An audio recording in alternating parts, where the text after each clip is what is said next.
मेरा नबी मेरा ईमान है, मेरा नबी मेरा ईमान है। मुस्तफा के सबसे ऊंची शान है, मेरा नबी मेरा ईमान है। भला भला भला भला भला मुस्तफा के सबसे ऊंची शान है, मेरा नबी मेरा ईमान है, मेरा नबी मेरा ईमान है। अल्लाह अल्लाह अल्लाह अल्लाह अल्लाह अल्लाह अल्लाह मुस्तफा मुस्तफा मुस्तफा के सबसे ऊंची शान है, मेरा नबी मेरा ईमान है। যাই হোক ছোট্ট কতিকা শুনলেন। এখন সেই আলী আসগর সাহেবের কণ্ঠ একটু পরিবেশন করছে, মনোযোগ আকর্ষণ করুন। আল্লাহ নবী বলেন, আবু বকর মক্কা শরীফ হিজরত করে মদিনা শরীফে চলে যেতে হবে। কোথায় চলে যেতে হবে? মদিনা শরীফে চলে যেতে হবে। আবু বকর ঘরে গিয়ে চিন্তা করতে লাগলেন, তো আমি নবীজি আমাকে বললেন মক্কা শরীফ হিজরত করে মদিনা শরীফে চলে যেতে হবে, কিন্তু কবে যেতে হবে তিনি এটা তো বললেন না, বাবা বললেন না। এই বলে বাবা মাথায় করে পুটনি নিয়ে আবু বকর সারা রাত দরজার পাশে দাঁড়িয়ে রইলেন। সেদিন নবী আমার আসলেন না।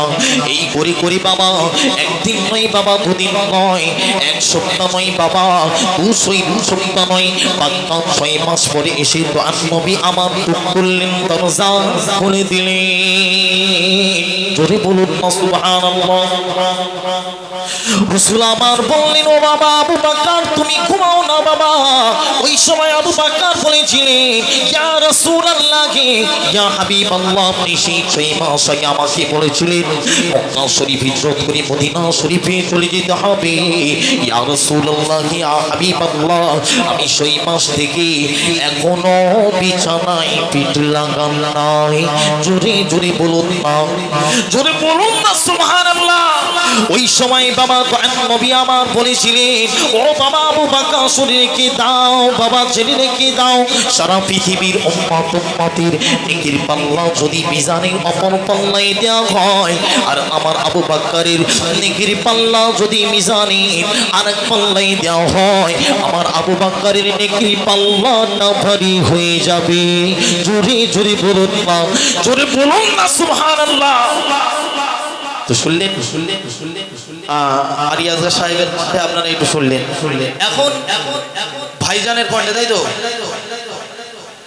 হ্যাঁ খোকা মাওলানা, আচ্ছা ছোট করে খোকা মাওলানা হয়ে যা, ভাইজান লাস্টে দেবো।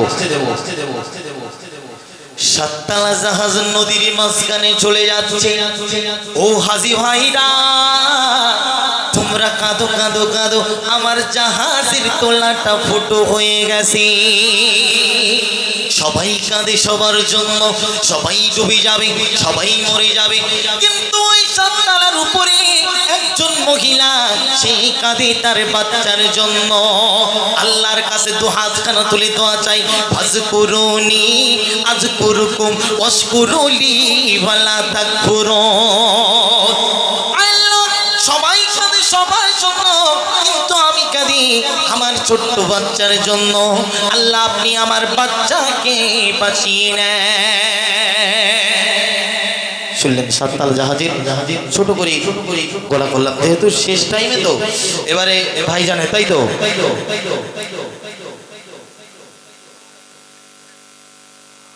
ও আমার সোনার মানিকেরা,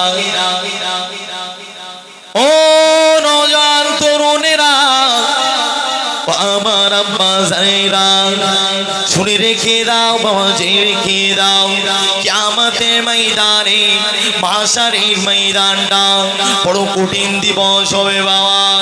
কিয়ামতের ময়দানটা মাশারের ময়দানটা বড় বড় কঠিন দিবস হবে। সেদিনে সূর্য খানা মাথার 12 হাত উপরে আসবে বাবা। সূর্যের তাপে সূর্যের গরমে মানব জাতির মাথার ঘিগুলো টকবক টকবক টকবক করে ফুটতে থাকবে। সেদিনের কথা কি তোমাদের খেয়ালে নাই? এতটা রোদ হবে বাবা, মাটি পুড়ে তামা হয়ে যাবে।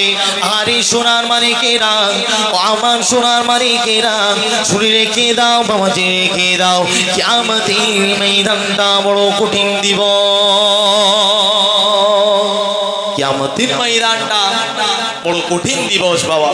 তো যাই হোক, ছোট্ট করে পরিবেশন করলাম, যেহেতু শেষ প্রান্তে তো আরে গলার আওয়াজ ঠিক থাকে না। এখন একটু দিলওয়ার হোসাইন সাইদির কণ্ঠ করবো, সাইদি সাহেবের। আপনারা মনোযোগ আকর্ষণ করুন, আশা করছি ভালো লাগবে।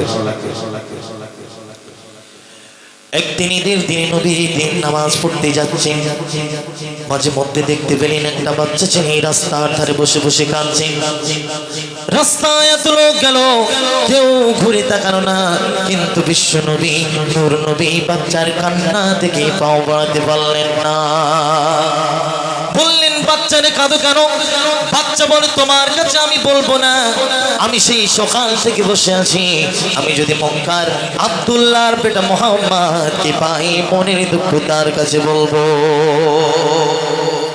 নবীজি জমিনের উপরে বসে পড়লেন, বাচ্চারে কোলে উঠাইয়া বললেন, বলো বাচ্চা, বলো তোমার দুঃখ কি, তুমি বলো, তুমি যার জন্য বসে আছো আমি তো সেই এতিম নবী, তুমি যার জন্য বসে আছো আমি তো সেই এতিম নবী, তোমার দুঃখ কি তুমি বলো। বাচ্চা টুকরে কেঁদে উঠে বললেন, ইয়া রাসূলুল্লাহ, ইয়া হাবিবাল্লাহ, ইয়া রাসূলুল্লাহ, ইয়া হাবিবাল্লাহ, আমার বাবা মারা গিয়েছে একদম সেই ছোট্ট বয়সে, আমার মার একজনের সঙ্গে বিয়ে বসে, সেই পুরুষকে আমার দেখতে পারে না, মা যদি আমারে খাবার দেয় মা আমার খায়।